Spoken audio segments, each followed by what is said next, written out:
Now listen, with what Tyler the Creator has just done, well, if you are ready to get into the release of his new album Don't Tap the Glass and see what the latest chapter in Tyler's career is really all about, be sure to leave a like and subscribe. And now really, as Tyler the Creator has just created one of the biggest moments of both his career and the entire year in all of music. Make sure to leave that like so everyone can see the impact that this record is about to have, because when it comes to Tyler the Creator's 9th project, we have to have some conversations, because in terms of every single thing about this album, well, from the musical canon of Tyler the Creator to the way it was rolled out and dropped to the people and icons that Tyler has representing the record alongside him, well, altogether and already, this album feels like something that only could have ever came out right within this moment, and at that, make this impact that Tyler so clearly wants it to have in this era where the musical meta has moved past the pump and dump filler trash, and with the help of Tyler and his buddy Kendrick Lamar and then his own idols like the Clipse and Pharrell, well, we are seeing that listeners have never been more receptive to genuine and authentic experiences in music. And now don't be fooled. Despite Tyler telling us to have no expectations or that this record is not a concept album, it's still doing something within its very ideation that is groundbreaking, as with a statement that Tyler the Creator wrote and released right around when this record dropped. He pretty much wrote a whole letter where he explained that the art and concept of dancing is such a pure thing that is key to our expressional system, yet people don't do it enough and even avoid it as a whole because of embarrassment. And what Tyler is trying to achieve with this album, the most he ever has and the most he possibly can, is to try and bring back this key form of expression, as he says, and design an experience that forces you to keep moving. And even with how Tyler tells you to listen to this record, which is just by moving around in any sort of capacity. Overall, with instructions on how to listen to this thing and by explaining his motives so clearly, only like a few other artists really could ever do, not just in this era but ever. Tyler just bends the dimensions of how you should listen to something to experience it in the best way possible. And I did take Tyler's advice and went on a walk and then cruised around while listening to this thing, and it was amazing. I didn't want to stop, and even just moving around with the summer weather all around me to experience these catchy West Coast grooves with,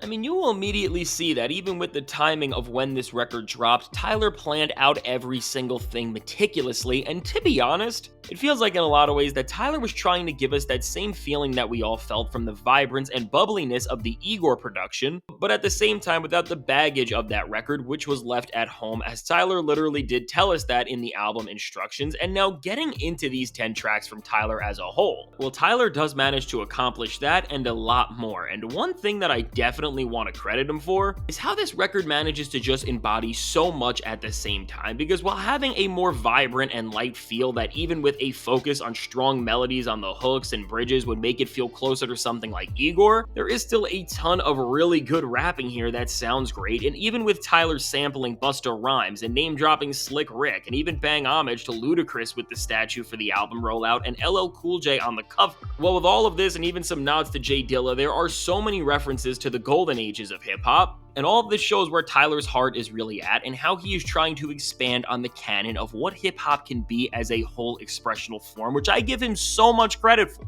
And now, speaking of hip-hop and being a part of lineage and moments that are much bigger than just him, while Tyler did go in a direction that I think most of us did not fully expect, he still does show that this record was designed within the same cloth of classics that the Clipse just made their new record with, because from them literally being in the video that Tyler dropped for Stop Playing With Me, which in of itself, it was awesome to just see Tyler next to his idols, and even with Malice staying consistent with the same facial expression, it once again just showed how funny he really has been during this whole process. But even beyond these cameos in videos and all that, as Tyler reserves the only other verse on this album for the biggest idol he has ever had in none other than Pharrell Williams on the intro track Big Poe. Now, as Tyler gives P a chance to deliver a verse where it really seems like he's reminding himself of how fly and cool he used to be, and it just brings you back to something like the In My Mind era for him, well, there's no other way to say it. This is so awesome, and really, with how much Tyler has studied and learned from Pharrell, in a way, it almost does seem like Pharrell is rapping with a version of himself from an alternate dimension.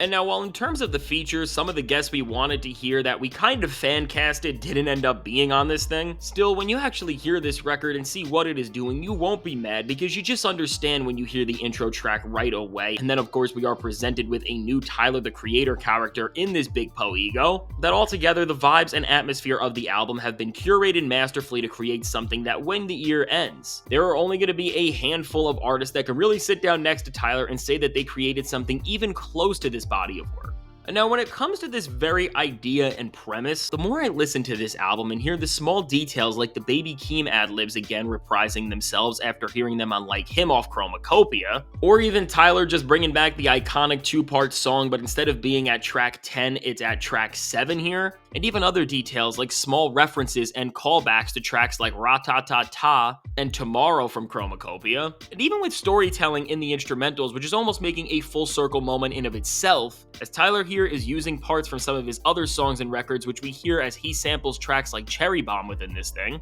But with all of this, and then Tyler pulling so much from classic hip-hop lore, whether it's the J Dilla horn or it's the Busta Rhymes sample, when you really just experience this thing and let it take you, you will realize that when you see Tyler bending the conventions of what rap can be once again with a record that for him may be his most surprising yet in a lot of ways. Well, when we just look at this thing full circle and see that 8 years ago, Flower Boy dropped on this very day, well, really, you can see that from Flower Boy to Igor to Call Me If You Get Lost to Chromacopia and now to this very record. Altogether, Tyler has a run of 5 albums that are all better than most rapper and artist best, and seriously, to have a run with this consistent level of quality but still with such unpredictable levels of creativity and authenticity in each body of work, besides Outkast, Kendrick Lamar, maybe A Tribe Called Quest, and the guy who made Graduation long ago, are there any other rappers that you can even kinda compare or run in their careers that they have been on to this? Because seriously now, and what this record more than anything is just putting into perspective, is now with Tyler this deep into his career and the run where every album he has goes platinum, gets him a bigger tour, and he wins a Grammy deservingly off almost each one. Tyler really is a master at work in an era where there are too many cons, and really Tyler is one of the greatest artists not just of this era but in hip-hop really of the last few decades, because during the biggest tour and arguably biggest era of his entire career, to behind the scenes be working on an experience like this while you are on tour that is pushing together all of your skills in one cohesive body of work. I mean, this is an incredible feat and something that most rappers are just never able to do, and honestly now, that's why with this record being so new,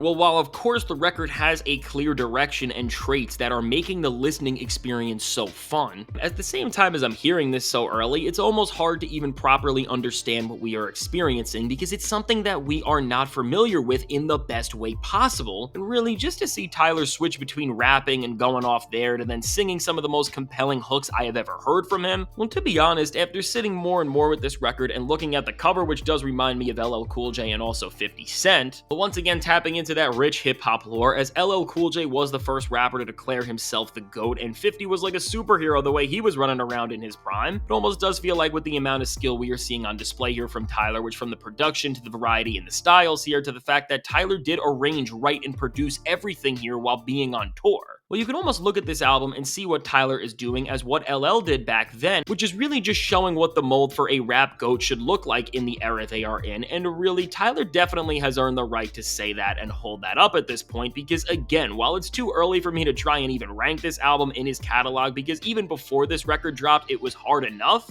well, really, Tyler's only competing with himself, as when you hear Tyler and Pharrell go from rapping their heads off and flipping Busta Rhymes samples on Big Po, then you see Tyler make the catchiest song maybe he ever has with Sugar on My Tongue, and then you see him just go absolutely nuts with intense rapping and these heavy-hitting instrumentals on a track like Stop Playing With Me, which, quick side note, the video Tyler dropped with both Clipse and then LeBron James and Maverick Carter was so cool, and seeing Bron and Tyler together was really awesome, and I think this did a great job at just setting up the visual language and ceiling Tyler is reaching for here. Well, with all of this, overall, you end up seeing an album that so comfortably and smoothly changes tones time and time again, and just through the emotionality of the vibes and not through the story or anything like that. Well, again, the one thing that everybody should be seeing from this, and if you're not, you may be listening to it wrong, is that Tyler the Creator is a master at work, and aside from Kendrick Lamar, I don't think there is any single artist anywhere right now that can even compare to him, because as a rapper, but more importantly for Tyler's skills, a vocalist, and then a producer, and then also a songwriter and curator, Tyler really does have this knack for music making that is able to maximize every detail in a way that nobody else quite does, because truly on this album, for Tyler to just flex the way we are seeing and do it all while having every single second within these 29 minutes sound nothing like one another,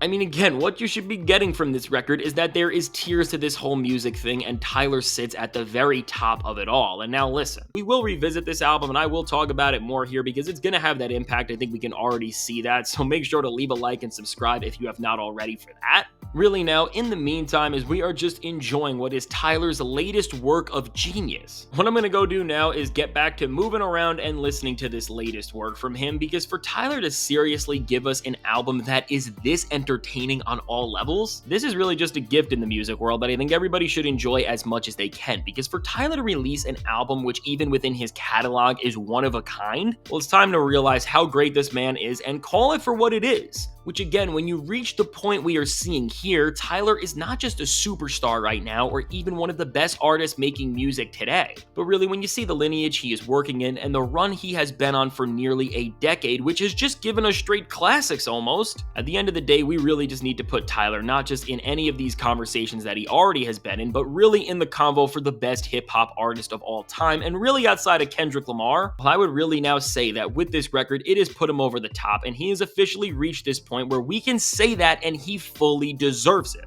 And so now with all of this said, let me know. What are your early thoughts on Don't Tap the Glass? What are your favorite songs? What are your favorite moments? And what do you think this record is going to end up doing overall in the long run? Well, I can't wait to hear what you have to say about all this. And now if you made it to this point in the video, be sure to leave a like and subscribe. It helps me out a ton. And now if you want to see how right before this, Drake just embarrassed himself and him and DJ Academics had a fight, which is showing really how hip-hop is changing because the losers are all making themselves look worse, check out the suggested video.